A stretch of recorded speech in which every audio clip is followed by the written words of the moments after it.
할렐루야. 오늘 시간 수요예배 참석하신 일심교회 모든 성도들 가운데 하나님의 놀라운 은혜와 축복이 함께하기를 주님의 이름으로 기도합니다. 우리 옆에 계신 분과 함께 환하게 웃으면서 인사할까요? 주님의 이름으로 사랑하고 축복합니다. 함께 인사하겠습니다. 한 번 더 인사하겠습니다. 오직 주만 섬기는 교회와 성도가 됩시다. 함께 인사하겠습니다. 오늘 본문을 준비하면서 조금 불편한 이야기이지 않을까 싶습니다. 이 불편한 이야기는 우리 성도님들에게만 향한 것이 아니고요. 앞에서 말씀을 전하고 있는 저에게도 불편한 이야기입니다.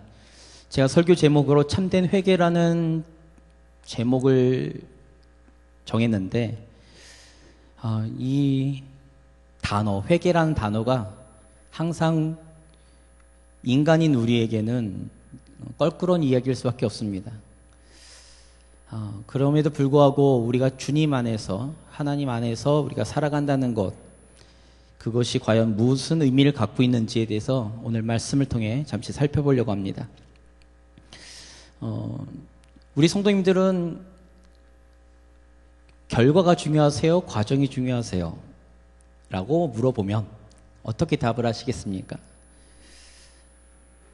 네. 감사합니다. 대답을 해주셔서. 사람마다 좀 틀려요. 어떤 분들은 과정을 중요하게 여기는 분이 계신가 반면 어떤 분은 결과를 중요하게 여깁니다. 그리고 어떤 사람들은 결과와 과정을 다 중요하게 생각합니다. 그러면 우리 성도님에게 제가 묻습니다. 우리가 살아가면서, 특별히 우리가 신앙생활을 하면서 목표가 중요할까요? 방향이 중요할까요? 라는 거예요. 우리 성도님들은 어떠세요? 목표가 중요합니까? 방향이 중요합니까? 예. 감사합니다. 방향이 중요합니다. 성경에서 죄라는 것은요, 히브리 원어의 뜻을 보면 관역에서 빗나간 것을 말합니다. 그러니까 비스무리하게 가도 안 돼요. 방향이 조금만 틀어지면 그것을 죄라고 이야기했습니다. 얼만큼 갔냐를 본 것이 아닙니다. 거리가 중요한 것도 아니고요. 얼마만큼 했느냐, 깊이도 중요하지 않습니다. 방향이 중요합니다. 저희가 이렇게 우리 군대 가신 우리 남자 성도님들은 다 아시겠지만 우리가 사격을 할 때 0점을 잡습니다. 0점을 잡는 이유가 뭐냐면 적중률을 높이기 위해서죠. 근데 그것이 조금 틀어져 있으면 아무리 맞춰도 관역에 절대로 안 들어갑니다. 그러니까 이 방향이라는 것은 굉장히 중요해요. 제가 이제 설교 때마다 가끔 제 이야기를 하지만 이제 군대에서도 이제 소대장이나 간부들이 독도법을 잘해야 되는 이유가 있습니다. 지도에서는 0.1도가 틀어진 건데 실제 거리로 가면 엄청나게 틀어져서 갑니다. 아예 산이 바뀔 수도 있어요. 그래서 그런 것들에 있어서 방향을 굉장히 중요하게 생각합니다. 성경에서는 마찬가지예요. 죄라는 것은 방향이에요. 근데 우리는 자꾸만 방향에 대한 것들을 잘 안 봐요. 왜냐하면 눈에 잘 안 보이거든요. 그러니까 무엇만을 따지냐면 결과만을 따집니다. 눈에 보이는 행위만을 보죠. 그래서 사람들이 가장 쉽게 이야기하는 회개라는 단어는, 죄라는 단어는 결과론적인 것을 의미합니다. 그러니까 우리가 어떤 행동을 했는가, 어떤 행위를 했는가, 이것에 대해서 굉장히 중요하게 여겨요. 왜냐하면 그것으로 판단하기가 가장 좋으니까요. 도덕적인 거, 윤리적인 거 전부 다 그렇습니다. 그래서 그 사람이 어떤 행동, 그 사람이 어떻게 행동했는가, 어떤 죄를 졌는가, 그런 모습들을 보면서 사람들을 판단하죠. 근데 성경에서는 그것은 기본이고 그것은 결과론적인 거예요. 뭐냐면 방향에서 틀어지면 당연히 결과가 안 좋게 나오죠. 아까 말씀드린 것처럼 0.1도 틀어졌지만 가야 될 목표는 완전히 반대입니다. 그래서 옛말에 이런 농담이 있어요. 나폴레옹이 자기 군대를 이끌고 막 이제 넘잖아요. 산맥을 넘는데 딱 산에 올라가가지고 저기까지 우리가 가야 된다 이렇게 얘기했는데 딱 그 산에 올라가가지고 이 산이 아닌가벼? 이러고는 다시 내려온 거. 저 산이 아닌가벼? 이러고 내려온다는 거죠. 이런 것처럼 우리의 이 결과, 도덕적이고 윤리적인 이런 결과들은 우리가 방향이 틀어지면 당연하게 나오는 거예요. 근데 재밌는 게 뭐냐면 그것이 겉으로 나타나느냐 안 나타나느냐는 굉장히 판단하기가 어렵다는 거죠. 근데 자꾸만 성경에서는 죄라는 것, 아까 말씀드린 것처럼 죄라는 것은 방향을 이야기해요. 그러니까 관역에서 조금만 틀어져도 죄. 그 관역이 어디입니까? 하나님이죠. 하나님을 향해서 관역이 틀어지면, 하나님의 뜻에서 관역이 좀 틀어지면 그것은 다 죄라는 거예요. 그것이 결과론적인 우리의 행동이나 우리의 죄가로 나타나지 않아도 그것은 죄라고 성경은 말을 하죠. 그래서 예수님께서 이렇게 말씀하십니다. 뭐라고 말씀하시냐면 네 마음에 형제를 미워하면 살인하는 자고 이성을 보고 음욕을 품으면 그는 음행하는 자고. 결과론적으로 나타나지 않았어요. 그런데 그 마음의 방향이 어떠냐에 따라서 예수님은 아예 죄인이라고 규정합니다. 그것을 죄라고 규정하죠. 우리 성도님들은 어떠세요? 우리는 자꾸만 눈에 보이는 도덕적인 거, 윤리적인 거, 이런 것들에 대해서 자꾸만 그런 결과적인 것들을 따집니다. 그래서 나는 그런 모습이 없으면, 나는 그런 죄의 모습이 없으면 나는 죄인이 아니야 라고 생각하실 수도 있죠. 예수님을 잘 믿기 때문에, 신앙생활을 열심히 하기 때문에, 하나님의 일들을 잘 감당하기 때문에 나는 아무런 문제가 없어. 왜? 내 모습에는 하나님을 위한 모습들만 나타나 있으니까 말이죠. 그런데 성경은 계속 그 얘기를 하지 않습니다. 우리 마음속의 중심에 대해서 이야기하시죠. 마음속의 중심에서 우리가 벗어나느냐 안 벗어나느냐를 보신다는 거예요. 하나님께서 죄라는 것을. 여기까지가 죄입니다. 그러면 회개란 무엇인가죠? 회개란 무엇입니까? 턴하는 겁니다. 돌아서는 거예요. 회개라는 그 단어의 뜻은 돌아서는 거예요. 돌아서는 건데 문제가 있습니다. 뭐냐면 무엇으로 돌아설 거냐는 거예요. 무엇으로 돌아서실 거예요? 회개하실 때? 하나님 앞에 울며 불며 하나님 앞에 회개하면, 죄를 용서받으면 그것이 회개인가요? 라는 겁니다.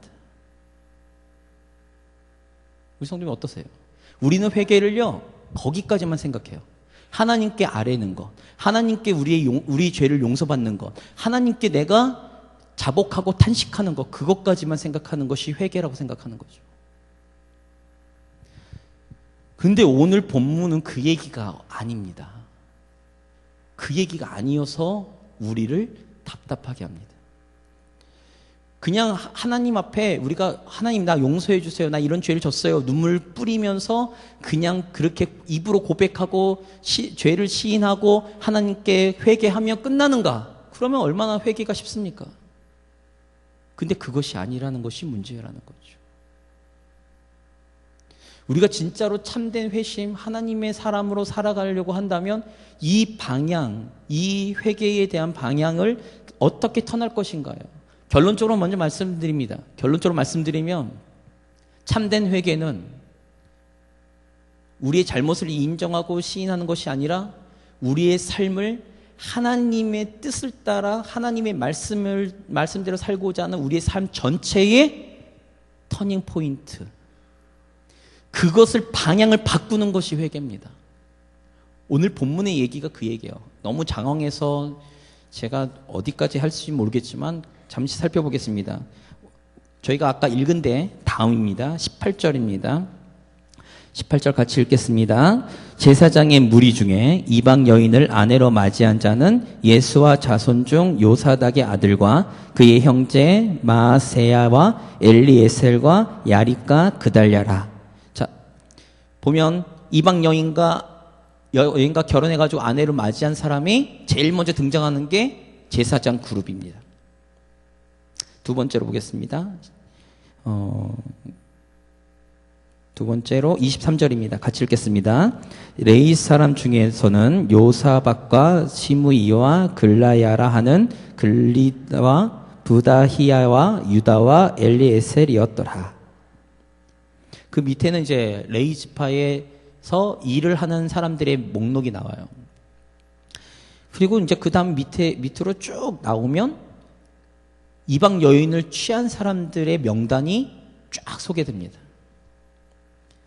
하나님 앞에 나아가는 제사장 그룹, 종교 지도자의 그룹, 하나님의 일들을 감당한다는 레위 사람들의 그룹. 근데 잘 아셔야 돼요. 아까 제가 계속 에스라서를 살펴보지만 에스라 1장에서부터 이 포로 귀환 이후에 하나님의 일들을 제일 많이 감당한 사람 그룹이 어디냐 하면 제사장과 레위 지파 사람들입니다. 근데 이들은 이방 여인과 결혼했어요. 분명히 하나님의 말씀에 레위기서에 이방 여인과 결혼하지 말라고 이야기했는데도 불구하고 말이죠. 근데 그들이 그것을 죄라고 여겼는가라는 거예요. 그들이 그것을 과연 죄로 여겼을까? 에스라가 9장에서부터 회개와 그 회개를 촉구하고 회개 기도하는 모습 이전에는 그들은 그 모습이 잘못됐다고 생각하지 않습니다. 왜 그러냐? 그 당시의 문화가 그러니까요. 그리고 70년 동안의 포로 생활을 하면서 그들이 젖은 그 이방 문화. 그렇기 때문에 그들은 이것이요, 일상입니다. 그들은요, 일상적인 생활을 하고 있는 거였어요. 도덕적인 그런 결과? 전혀 상관없습니다. 그 당시에 그 주변의 모든 사람들이 그렇게 살았으니까요. 자기네들이 70년 동안 눈으로 봐오고 살아왔던 그 환경이 그렇게 살았으니까요. 그러니까 그것이 죄라고 여겨지지도 않았습니다. 근데 에스라의 그 가르침과 에스라의 그 기도 가운데, 회개 가운데 그들이 깨닫기 시작하는 거죠. 그 모든 사람들을 모으는 거예요. 모아서 회개하고 하나님께로 돌아가자. 그런데 9장에서 10장을 잘 읽어보면 에스라가 혼자서 끙끙 앓습니다. 지도자임에도 불구하고 끙끙 앓아요. 이게 잘못됐다. 그런데 이걸 어떻게 할 수가 없다라고 끙끙 앓고 하나님께 회개하며 눈물로만 지새는 거죠. 혼자의 힘으로 이 수많은 민족들을 어떻게 회개시키겠습니까? 근데 오늘 본문 1절입니다. 1절 같이 읽겠습니다. 에스라가 하나님의 성전 앞에 엎드려 울며 기도하여 죄를 자복할 때에 많은 백성이 크게 통곡하며 중에서 백성의 남녀와 어린 아이의 큰 무리가 그 앞에 모인지라. 에스라가 하나님 성전 앞에서요 막 울며 불며 통곡하며 이 백성의 죄를 위해서 막 기도하고 있을 때에 수많은 무리들이 찾아옵니다. 그리고는 에스라에게 이렇게 이야기하죠. 3절입니다. 곧 내 주의 교훈을 따르며 우리 하나님의 명령을 떨며 준행하는 자의 가르침을 따라 이 모든 아내와 그들의 소생을 다 내보내기로 우리 하나님과 언약을 세우고 율법대로 행할 것이라. 3절에 에스라에게 이야기하죠. 수많은 무리들이 남녀노소를 불문하고 다 찾아와서 에스라에게 이야기합니다. 3절 초반부에 내 주의 교훈을 따르며 우리 하나님의 명령을 떨며 준행하는 자. 누구죠? 에스라죠. 에스라의 가르침을 따라 우리가 이제는 하나님께로 돌아가겠다라고 선언하는 거죠. 그러면서 4절에 이렇게 이야기합니다. 4절 같이 읽겠습니다. 이는 당신이 주장할 일이니 일어나소서 우리가 도우리니 힘써 행하소서 하니라. 수많은 무리들이, 수많은 군중들이 에스라의 그 모습을 보고 에스라의 가르침을 들으며 하나님께로부터 사인을 받은 거죠. 우리의 삶의 잘못된 부분들, 우리가 일상적으로 지금 그냥 아무렇지도 않게 살고 있지만 이것이 하나님의 뜻과는 잘못된 것이라는 것을 깨달았던 그 수많은 무리들이 회개를 촉구하는 거죠. 그래서 보면 에스라서에서의 에스라의 개혁은요 굉장히 좀 무자비합니다. 왜냐하면 협박을 좀 하거든요. 말씀 보겠습니다. 8절입니다. 7절부터 읽을까요? 7절, 8절 같이 읽겠습니다. 유다와 예루살렘에 사로잡혔던 자들의 자손들에게 공포하기를 너희는 예루살렘으로 모이라. 누구든지 방백들과 장로들의 훈시를 따라 3일 내에 오지 아니하면 그의 재산을 정몰하고 사로잡혔던 자의 모임에서 쫓아내리라 하며. 협박이죠. 안 모여? 3일 내로 안 모여? 그러면 너희 다 재산 압류하고 너희를 이 회중에서 쫓아낼 거야. 우리 성도님들이 이 모임에서, 이 무리에서 쫓아낸다는 개념을 잘 이해를 못 하시겠지만, 구약에 이스라엘 사람들에게 있어서 이 모임에서 퇴출당하는 거는요, 그들의 생명을 잃어버리는 거와 같습니다. 보호받을 것이 없어요. 결국에 하나님의 언약에서 쫓겨난다라는 얘기거든요. 하나님의 백성에서 나간다는 얘기거든요. 그래서 협박을 당하죠. 그리고는 수많은 조사를 합니다.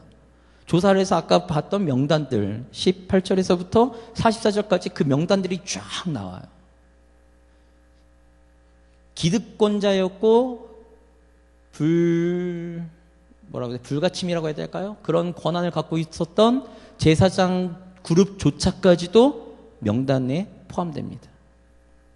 그리고는 모든 지도자에서부터 어린아이에 이르기까지 회개운동이 일어나죠. 근데 회개운동이 일어나는데 어떻게 일어나는가? 아까 읽은 것처럼 그들이 아내로 삼았던 이방 여인을 내쫓는 거예요. 이방 여인에게부터 얻었던 자녀들도 내쫓는 거예요. 이게 쉬운 일일까요? 그들은 삶의 일부가 되었습니다. 이방 여인과 같이 살면서 그들의 자녀, 그들의 가정을, 엄밀하게 얘기하면 그들의 지금 취하고 있고 평안을 누리고 있는 그 가정을 깨트리는 작업이에요. 가능할까요? 쉬울까요?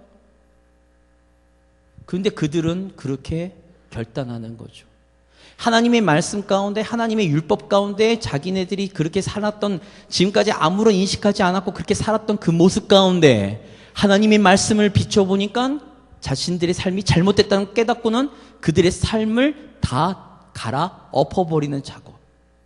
그리고는 하나님의 율법대로 살겠다라고 결단하는 그 모습 가운데 참된 회개의 모습이 있지 않을까 싶습니다. 근데 우리는 자꾸만 회개를 입으로만 시인하는 것으로 그친다는 게 문제죠. 저는 이 회개에 대한 부분들 보면 이 본문을 보면 항상 제 머릿속에 떠나지 않는 영화가 한 편 있습니다.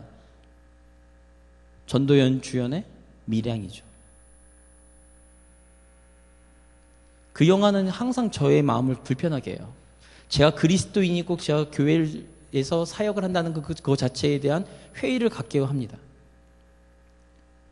어쩌면 저렇게 당당할 수 있는가? 제 3자 입장에서 말이죠. 하나님이 용서하시면 끝나는 문제였나? 예수님께서 과연 그렇게 가르치셨는가? 하나님께서 성경을 통해서 우리에게 그렇게 요구하셨는가? 아니거든요. 지금 이들이 하고 있는, 이스라엘 사람들이 하고 있는 것처럼 그들의 삶을 아예 뜯어 고치는 거거든요. 하나님께서 원하시지 않는 그 자신들의 삶의 방향을 180도 바꿔서 하나님께로 맞추는 작업이었거든요. 그것은 내 삶을 도려내는 것과 같습니다. 수많은 희생을 따를 수도 있어요. 자신들의 경제적인 문제, 자신들의 가정, 이런 것들을 다 타파해 버릴 수도 있는 그런 희생이 필요하다는 거죠. 오늘 본문을 보면서 제가 제 머릿속에 떠오른 인물이 한 명 있습니다. 그 인물이 누군가 하면 삭개오입니다. 제가 삭개오에 대해서도 전에 한번 설교했던 것 같아요. 삭개오는요, 세리장이었습니다. 그 당시에 로마는 각 지역에 세리들을 두었습니다. 그리고는 일정 금액의 세금을 걷게 했죠. 근데 이 사람들, 그 세리들은 그 각 나라에 지배하고 있는 그 나라의 사람들로 세웠어요. 왜냐하면 그 사람들이 자기 민족들을 잘 아니까, 주변에 있는 사람들을 잘 아니까 세웠어요. 근데 문제가 있습니다. 월급을 주지 않았어요. 월급을 주지 않았으니까 로마에게 바쳐야 될 세금 플러스 알파를 해서 그 알파를 내가 먹는 거였어요. 그러니까 얼마를 걷든 간에 상관없이 로마는 묵인해 주었습니다. 법적인 걸로 아무런 하자가 없었어요. 도덕적인, 법률적인 죄인이 아니었습니다. 단지 도덕적인, 윤리적인 그런 부분에 있어서 같은 민족에게 따돌림 당할 뿐이었어요.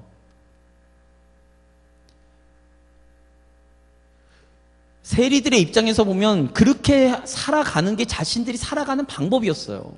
살아가는 원리였단 말이죠. 그들에게는 죄의식이 있었을까요? 아니요. 죄의식이 없었습니다. 왜냐하면 거기에 죄의식을 가졌으면 세리로서의 활동을 못하니까요. 세리로서의 활동을 못하면 굶어 죽으니까요. 그러니까 그들에게는 좀 도덕적인 어떤 그런 자기 민족들이 왕따시키는 것에 대한 좀 눈총은 받았어도 그들에겐 죄의식이 없었어요.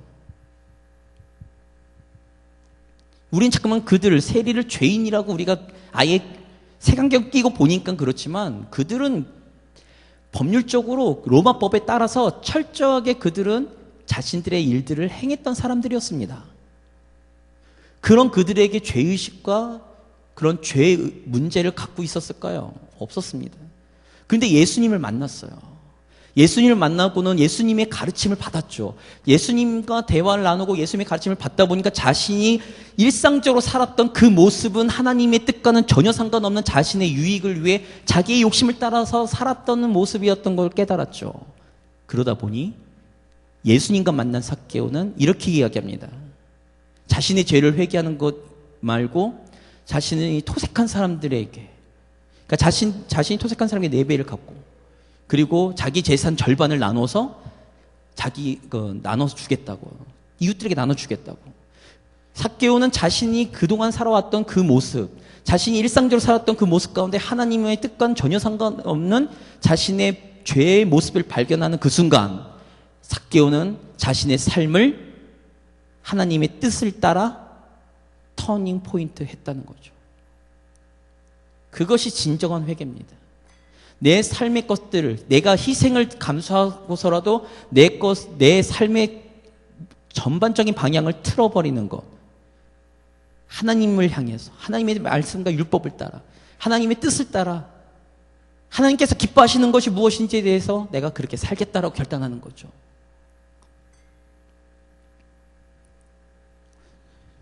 우리 성도님들, 그러니 우리가 매 순간순간마다 예배를 통해, 말씀을 통해 우리가 점검해야 될 게 무엇입니까?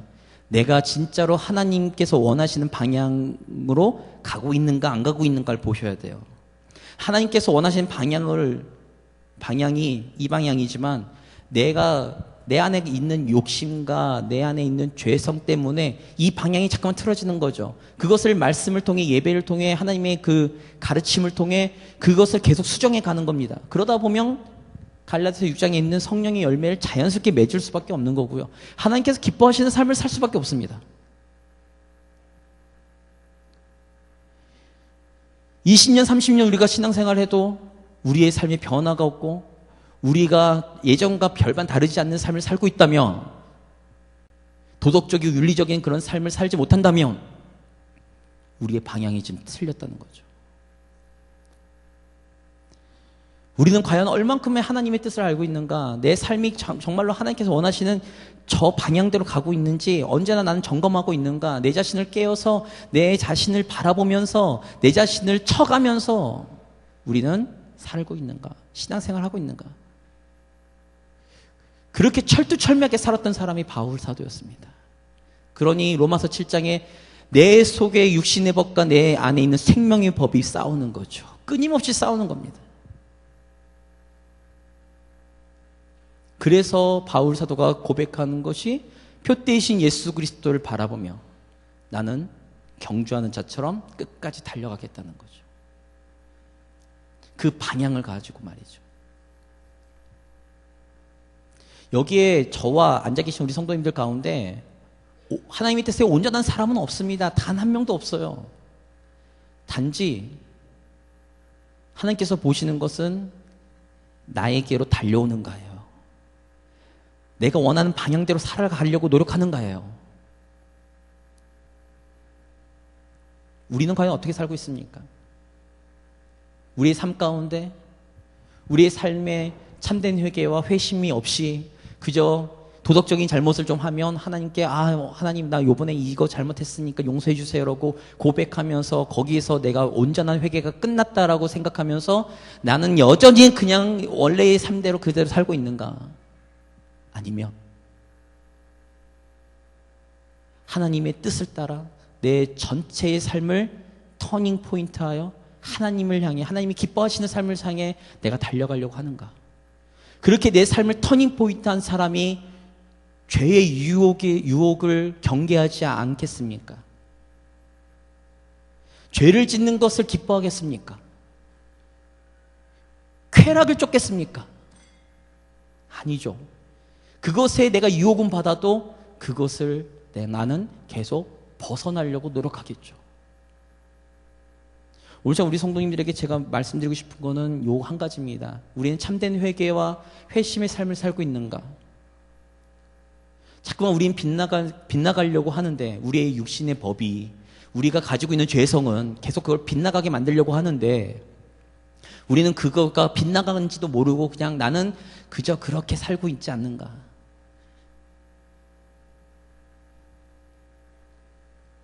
마지막으로 한 말씀 더 드리면 이겁니다.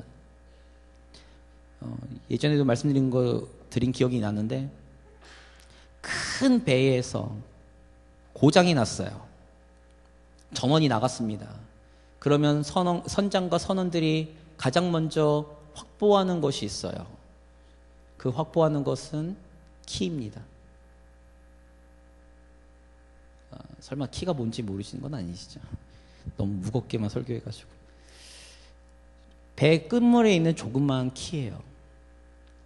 왜 그런 줄 아십니까?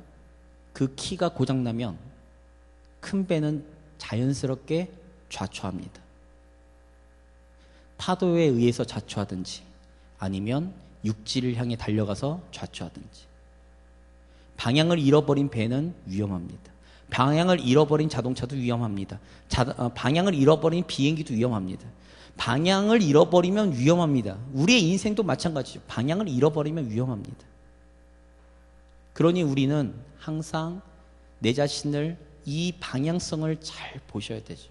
설교를 들으실 때마다, 말씀을 볼 때마다, 성경을 읽으실 때마다 이 방향성, 하나님께서 원하시는 이 방향과 내 삶이 맞는가 안 맞는가를 계속 확인하지 않으시면 결국에는 키가 고장난 배처럼 우리가 스스로 좌초되는지도 모르고 좌초될 수 있다는 거죠. 오늘 우리 성도님들, 저와 우리 성도님들은 이것을 기억하셔야 됩니다. 하나님을 향해 우리가 방향을 잃지 말고 내 삶의 일상적인 것이 아닌 내가 원래 살고 있던 그 관성을 따라 사는 것이 아닌 하나님의 말씀을 따라 살려고 하는 모습이 있는지, 만약에 그것이 좀 벗어났다면 내 삶을 계속 하나님의 방향대로 끄는 회개의 모습이 우리 가운데 있을 때에 우리는 하나님의 영광을 위해 하나님께서 기뻐하시는 삶을 살 수 있는 줄 믿으시기 바랍니다. 오늘 시간 우리 함께 같이 기도하실 때 하나님의 뜻이 먼저 무엇인지 깨달아야 됩니다. 그러니 성령님, 우리 가운데 하나님의 뜻을 깨달을 수 있는 지혜와 명철을 허락해달라고, 오늘 이 시간 성령님의 음성을 들을 수 있는 예민한 그러한 우리의 신앙의 모습이 되게 해달라고. 또한 그 방향을 바꾼다는 것 쉽지 않습니다. 어떤 희생도 필요할 수 있습니다. 어떤 어려움도 있을 수 있습니다. 그러나 그것을 감당할 수 있는 성령님께서 능력을 달라고, 오늘 시간 그래서 우리의 삶이 하나님께 기뻐하시는 삶이 될 수 있는 그러한 참된 그리스도인 삶이 될 수 있는 교회와 성도가 되게 달라고, 우리 자신이 되게 달라고 주님의 이름 한번 부르고 기도하겠습니다.